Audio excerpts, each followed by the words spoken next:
I cut my foot sight release short because I was getting a bunch of PBs. I knew a YS was going to have a lot of stock, and I knew my main focus was on YS.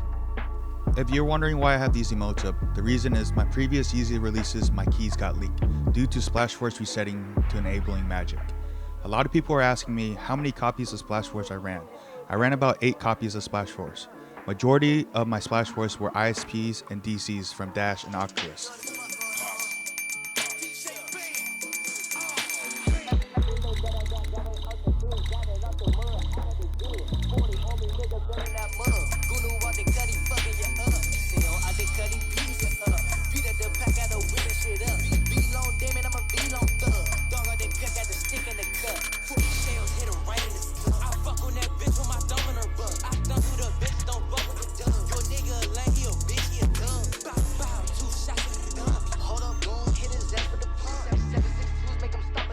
If you like my commentary on this live cop, please leave a comment below.